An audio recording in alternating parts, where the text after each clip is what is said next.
Hakerat iranian të njohur si Homeland Justice vijojnë prej disa javësh goditjet ndaj sistemeve shqiptare, ku së fundmi goditën rrjetet e drejtësisë, por për qeverinë shqiptare, asnjë prej këtyre sulmeve kibernetike nuk ka krijuar pasoja të parikuperueshme. E vërteta është që të gjitha ataket kibernetike që juve përmendët nuk kanë lënë dëme të pariparueshme, që do të thotë që infrastrukturat tona të sigurisë kibernetike janë të ngritura dhe janë në fuqi.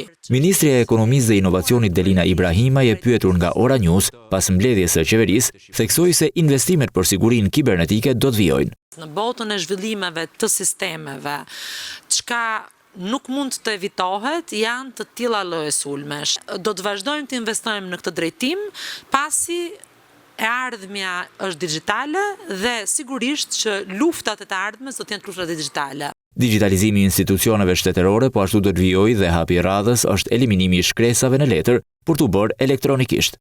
Në një kohë afatmesme, por të shkurtër, do të eliminojmë të gjithë dokumentat shkresore dhe të gjithë firmat shkresore dhe administrata shqiptare do të mund të punojë paperless. Qeveria miratoi edhe fond në mbështetje të bizneseve të vogla dhe të mesme. Ne miratojmë një fond prej 100 milion eurosh, i cili do të akordohet për AID-ën, për mbështetjen e sipërmarrjeve mikro të vogla dhe të mesme. Parashikojmë të mbështesim 100% të fondeve deri në vlerën 2.500.000 lekë për të gjitha nërmarrjet që do të aplikojnë. Skema e librave falas në shkolla po ashtu do të zgjerohet. Tekstet falas të reja çdo vit, edhe për klasën e 4 dhe për klasën e 5. Bëhet fjalë për rreth 9.000 nxënës. Këshilli i Ministrave miratoi dhe një listë shpronësimesh për të vijuar investimet, atu ka pasur kufizime si ato lidhur me zgjerimin e korridorit 8 dhe portin e ri në Porto Romano.